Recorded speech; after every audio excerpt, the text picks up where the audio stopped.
महाराज जी अगर नहीं निकला मुंह से राधा, जब हमारी पर अगर सोच में है राधा तो भगवान की प्राप्ति हो जाएगी। महाराज जी जैसे हम सुबह से नाम जप कर रहे हैं, ऑफिस वगैरह में जा रहे हैं, किसी समय पे जैसे नाम नहीं ध्यान में रहा, उसी समय हमारे प्राण निकल गए। अब इसका अंतराय ये है कि जैसे आपका आधा घंटा से नाम नहीं चला, लेकिन कोई पाप भी नहीं हुआ, कोई पाप भी नहीं हुआ। अगर उसके बाद कोई पाप कर्म हुआ और आपका फिर नाम स्मरण नहीं हुआ, तो हमें फिर संशय है कि हो सकता है चित्तवृत्ति कहाँ लग गई और चली गई।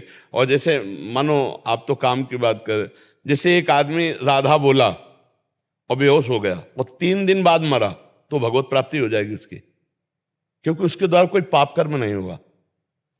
अब काम में जा रहे हैं, हम आधा घंटा किसी काम में रत है और आधा घंटा पहले राधा बोला था और वो काम पाप वाला नहीं है, हमसे पाप नहीं हुआ, तो हमें भगवत प्राप्ति हो जाएगी। अब ये सोचना है कि कहीं हमारा ऐसा चिंतन ना हो जाए जो अशुभ। तो हनुमान जी महाराज बड़े ज्ञानी महात्मा हैं, भगवान के स्वरूप है, और वो कह रहे हैं कि ऐसा हो नहीं सकता कि आप भगवान का चिंतन छोड़ दो और फिर गलत चिंतन न हो, अशुभ चिंतन न हो। तो कहा हनुमंत विपत्ति प्रभु सोई, जब तो सुमिरन भजन। तो हमें लगता है कि हमें बीच बीच में, हम एक दिन एक जहाँ बैठे हैं एक भगत बैठे थे, उनसे कहा था 5 मिनट का नियम ले लो कि 5 मिनट में एक बार राधा बोलना ही है। तो ये नियम आपको 24 घंटे भजन कराने लगेगा, क्योंकि एक बार हम बोला राधा, फिर हमें चिंता हो जाएगी कि अगला 5 मिनट में हमें एक बार राधा बोलना है। तो एक मतलब राधा नाम 5 मिनट में एक बोलने के, उसमें हम सैकड़ों बार राधा बोलेंगे कि यार हमको राधा बोलना है, 5 मिनट बाद राधा बोलना है। हर 5 मिनट में एक बार बोलो राधा राधा, बस आपका काम हो जाएगा। तो महाराज जी इसमें हमें श्री जी बोलेंगी कि तू जैसी है मेरी है, श्री जी बोलेंगी फिर इस जन्म में हमको ऐसा? बोलेंगे ही नहीं, वो अपनी सेवा में लगा लेंगे। देखो हमारा तुम्हारा कोई स्त्री पुरुष का शरीर नहीं है, ये जो आप देख रहे हो, जो मैं है तत्व है, वो स्त्री पुरुष शरीरधारी नहीं है, वो चैतन्य घन प्रकाश है। उसी प्रकाश से हम श्री जी की सेवा में जाते, दिव्य रूप हमारा। तो इसीलिए तो कहते खूब भजन कर लो।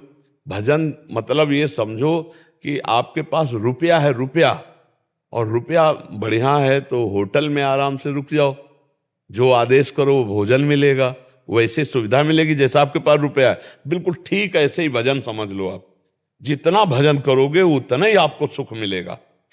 इस जगह अभी आपकी खेती पुरानी चल रही है, तो उसका शुभ और अशुभ का चक्र आएगा, कभी बढ़िया अनुकूलता आ जाएगी, कभी प्रतिकूलता। इसको तो भोगना पड़ेगा। इसमें प्रयोग मत करो भजन का, भजन का प्रयोग करो आगे के लिए, कि हमारा अब जो आगे का समय है वो भगवान की स्मृति में जाए, हमें दुख सुख सहने के सामर्थ्य मिले, और इस जन्म में मैं श्री जी को प्राप्त हो जाऊं।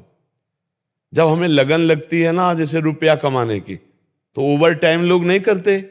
ऐसे ही भजन की जब लगन लगी बचपन में ना, तो जब देखते सब सो गए तो उठ के बैठ जाते, और जब देखते कि अब जगने का समय आ रहा तो थोड़ा सो लेते, फिर सोच स्नान करके फिर। तो लोगों को ये लगता कि कोई 3 बजे जैसे जगता है, तो लगता कि नया साधु होकर के 3 बजे नहीं जगता, 5 बजे जगता है। तो जब वो जगने का टाइम आता तब हम सोते, किसी को जानने नहीं दिया। जब वो सो गए उनके साथ लेटे, और जहां वो सो गए तब बैठ गए, अपने आप भजन चल रहा रात्रि में, और जहां उनके जगने को हुआ तो हम लेट गए।